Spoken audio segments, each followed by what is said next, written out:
September 1944, France. A German reconnaissance unit spots something terrifying through the fog. An entire American armored division, hundreds of Sherman tanks, artillery batteries, thousands of troops moving toward their position. The Germans panic. They call for reinforcements. They redirect 2 panzer divisions, 15,000 men. They prepare for the battle of their lives. But when they arrive, the American army has vanished, gotten like ghosts. Because here's the thing, those tanks? Rubber, inflatable, the artillery, wooden props. The thousands of troops? 400 men with speakers, the entire army was FAKE. This is the story of the Ghost Army, 1,100 artists, designers, and sound engineers who won World War II with creativity, deception, and balls of absolute steel. They performed over 20 deceptions, saved tens of thousands of lives, and their story was classified for 50 years. This is Warbound Secrets, and this is the most insane military unit in history. June 6, 1944. D-Day. The Allies storm Normandy. It's the largest invasion in human history, and it works. But here's the problem. After D-Day, the Allies are pushing through France. Fast. Too fast. They're fighting the entire German army, Wehrmacht, S-Panzer divisions, millions of men. And the Allies are outnumbered. Every battle, the Germans have one advantage. They know where the Allies are. They can see the troops, count the tanks, track the movements. The Allies needed a miracle. They needed to be in 2 places at once. They needed to make the Germans believe they were facing an army that didn't exist. Enter the 23rd Headquarters Special Troops, code name the Ghost Army. Their mission? Make the impossible. Look real. 1943, Washington, D.C. The Pentagon has a crazy idea. What if we could trick the Germans with fake armies? Not just fake documents like Operation Mincemeat. Fake tanks, fake troops, fake everything. But how? How do you make rubber tanks look real from a mile away? How do you make the Germans hear an army that isn't there? How do you fool aerial reconnaissance? The answer, you don't recruit soldiers. You recruit artists. The 23rd Headquarters Special Troops was the strangest military unit ever assembled. Let me introduce you to some of them. Bill Blass. Yes, that Bill Blass. Future fashion designer. In 1944, he's designing fake tank camouflage. Ellsworth Kelly. Future world-famous abstract painter. His job? Paint fake shadows on inflatable tanks to make them look 3-dimensional. Art Kane. Future legendary photographer. He's creating fake unit insignias and painting fake vehicles.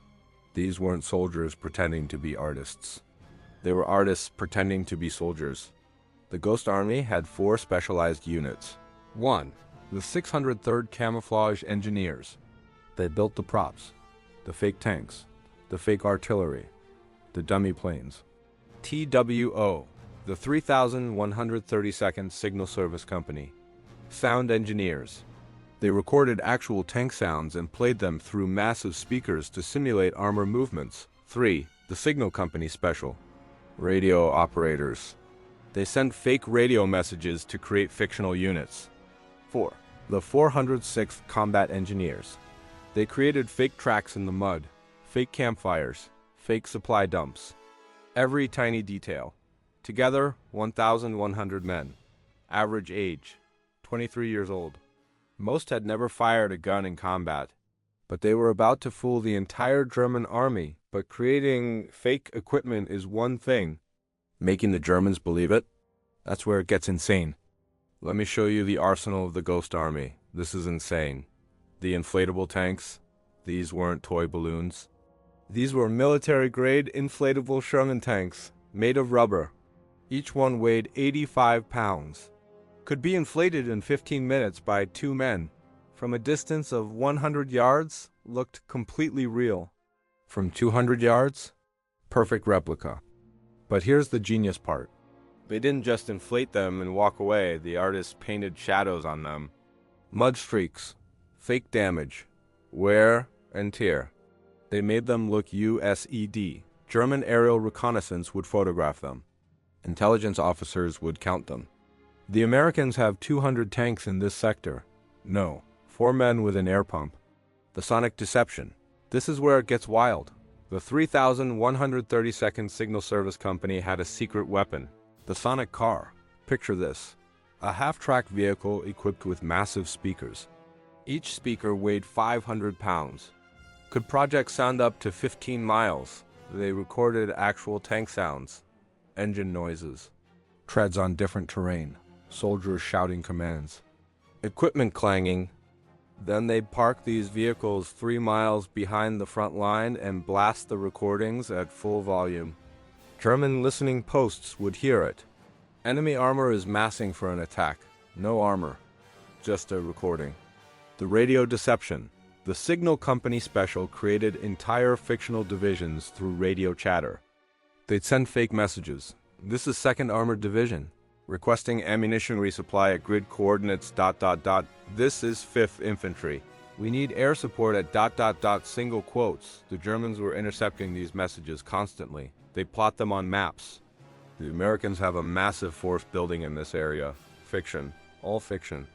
The physical details. But the Ghost Army went further. Way further. They created fake tire tracks using special rollers. German scouts would see fresh tank tracks leading to a forest. They'd report, enemy armor is hiding in the woods. Empty woods.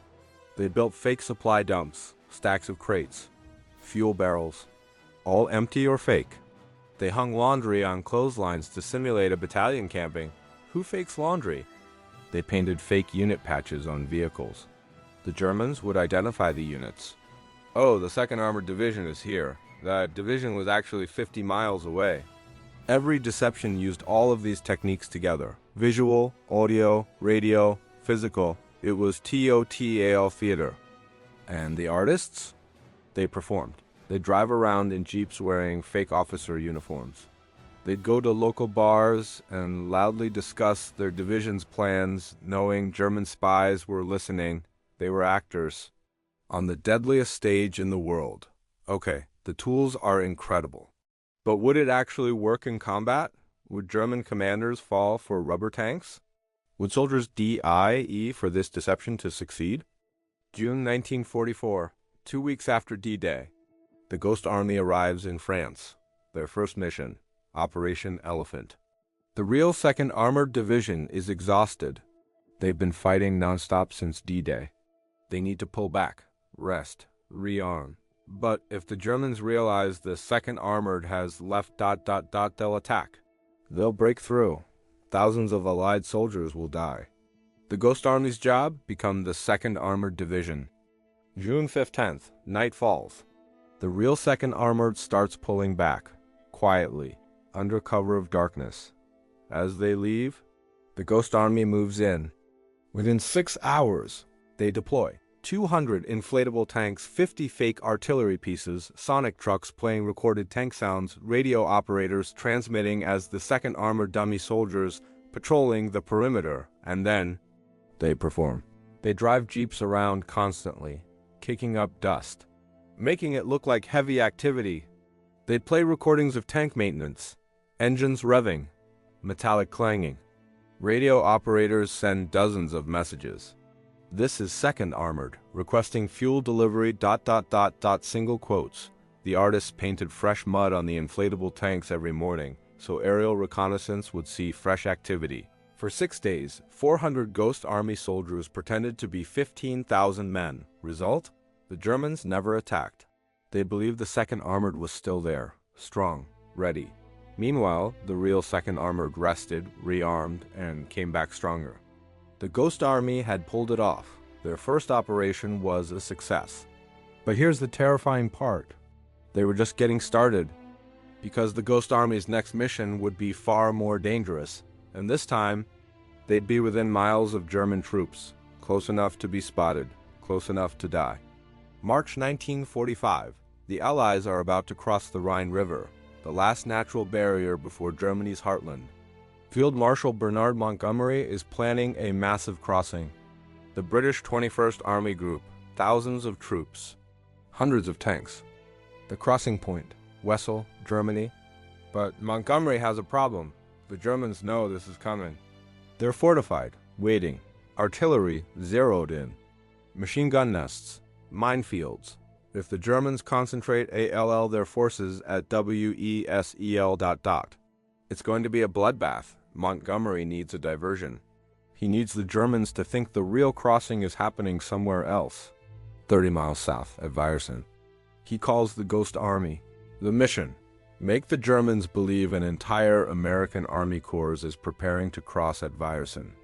Make them move their troops, their tanks, their artillery. Make them defend the WRONG place. March 18th, the Ghost Army arrives near Wiersen. But this time, it's different. They're not miles behind friendly lines. They're on the front. German scouts are everywhere. German artillery can reach them. If they're discovered, they're dead. The Ghost Army sets up the biggest deception of the war. 600 inflatable tanks, their entire inventory.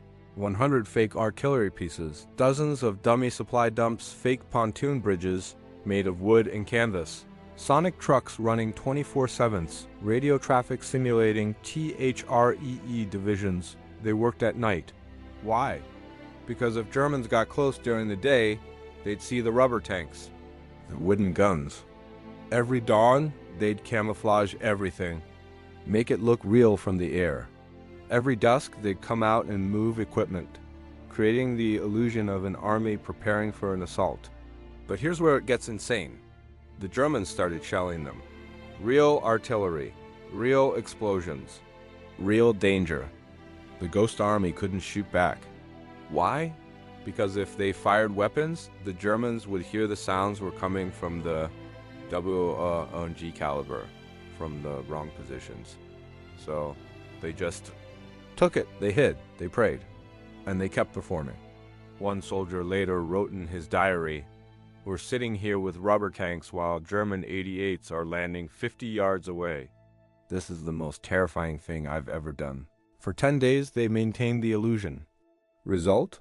German reconnaissance reported major American force building at Wiersen, estimated 30,000 troops, heavy armor, imminent attack. The Germans moved troops from Wesel to Wiersen. They reinforced the wrong sector. March 23rd. Montgomery's forces cross at Wesel, light resistance. The Germans weren't there.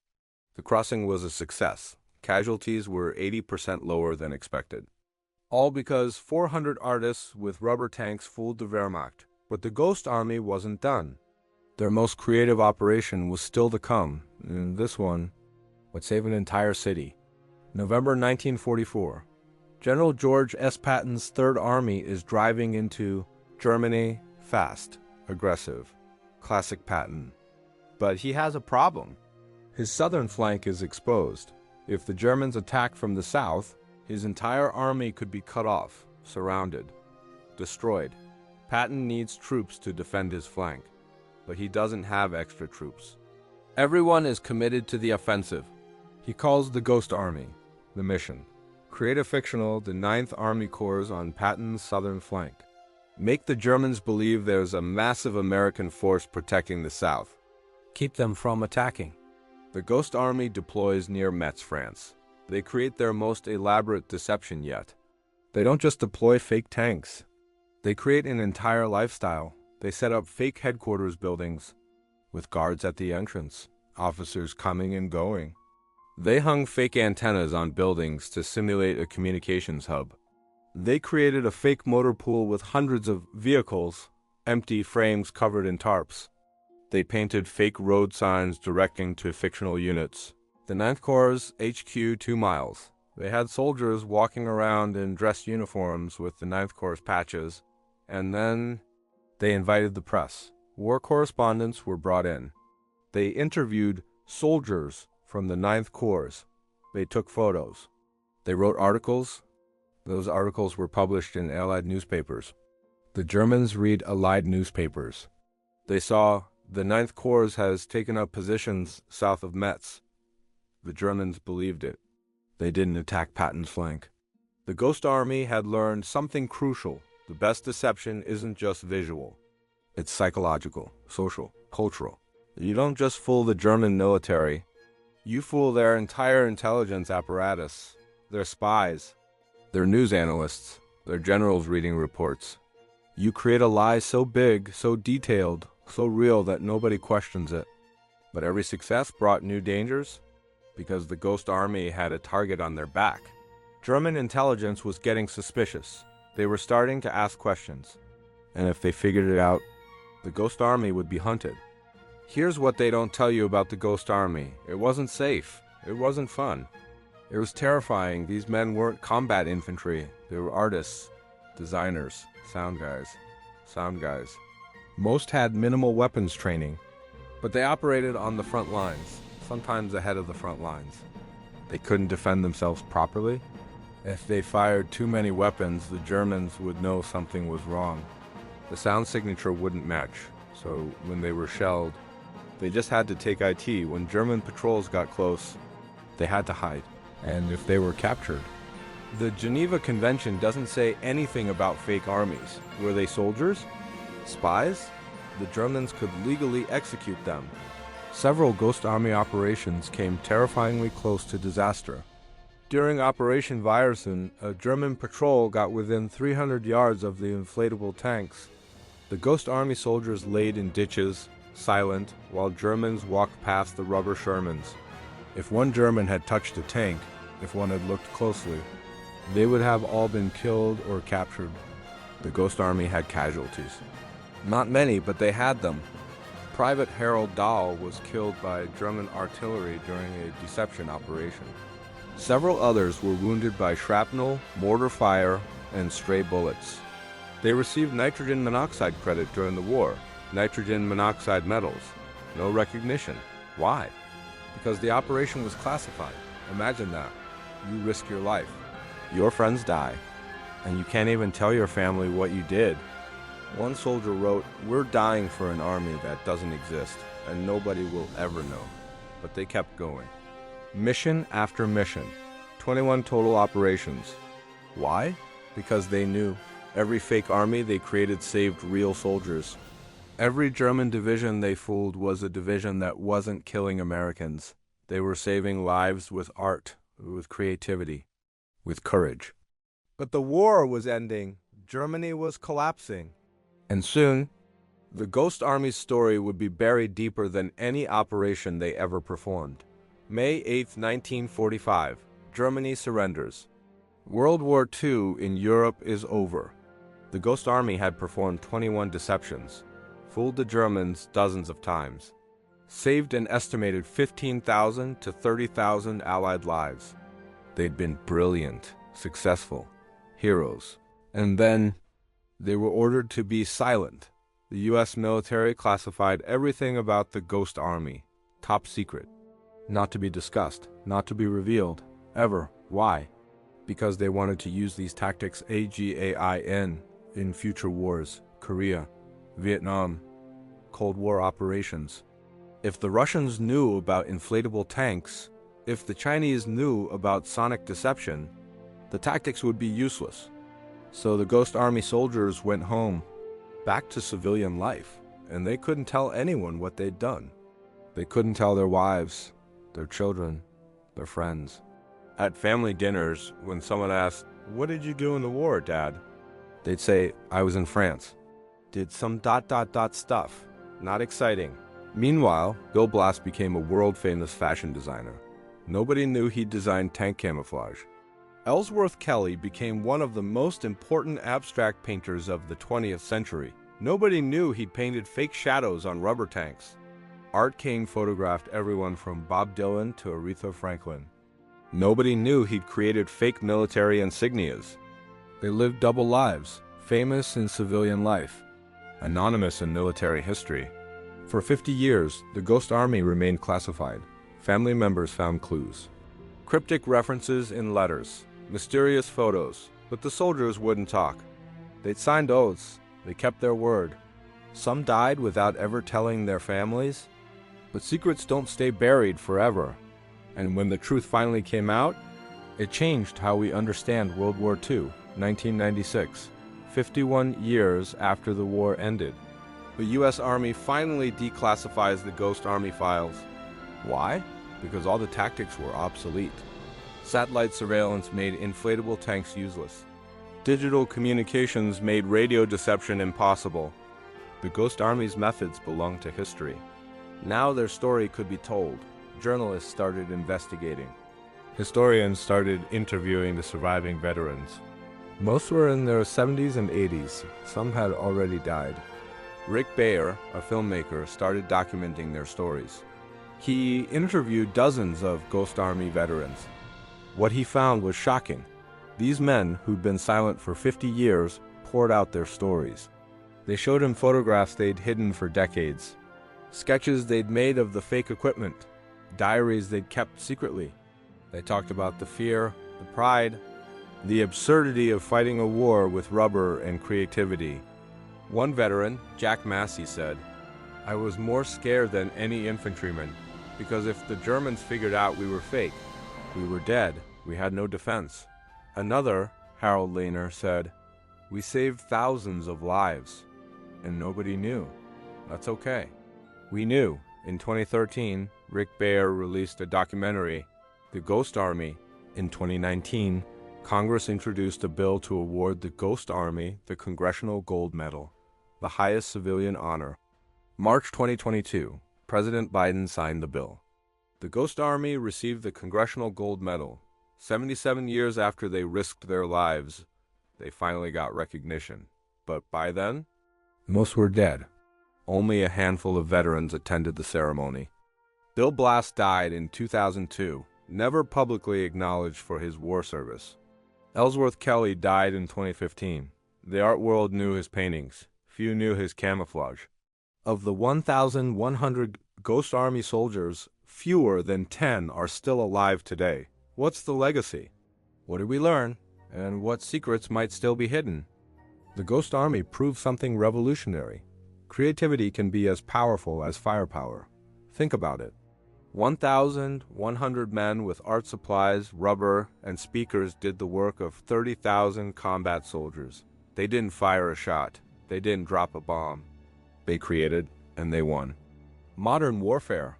Every military now uses deception tactics inspired by the Ghost Army. Inflatable decoys are still used. Modern versions are more sophisticated, with heat signatures and radar reflectivity. Cyber warfare is the new Ghost Army, creating fake networks, fake communications, fake digital armies. Psychological operations use the same principles. Make the enemy believe something that isn't true. Make them act on that belief. The deeper lesson. But here's what the Ghost Army really taught us. War isn't just about strength. It's about perception. If you can control what the enemy sees, what they hear, what they believe, you control the battlefield. The Ghost Army didn't kill Germans.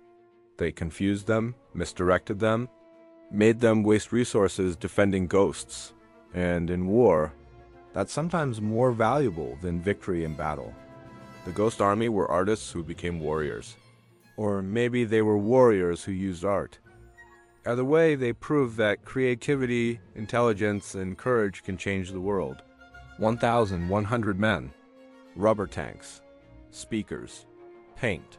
They fooled Hitler's army, saved tens of thousands of lives, and changed warfare forever. The final question. How many other operations like this are still classified? How many ghost armies operate today that we don't know about? The answer, we'll find out ... in 50 years. Today, there are exhibits about the Ghost Army in museums across America. The Smithsonian, the National World War II Museum. Children stare at the inflatable tanks. They laugh. These fooled the Germans? Yes, they did. Because the Ghost Army understood something profound. The most powerful weapon isn't always the biggest gun. Sometimes it's the smartest lie. This was the Ghost Army.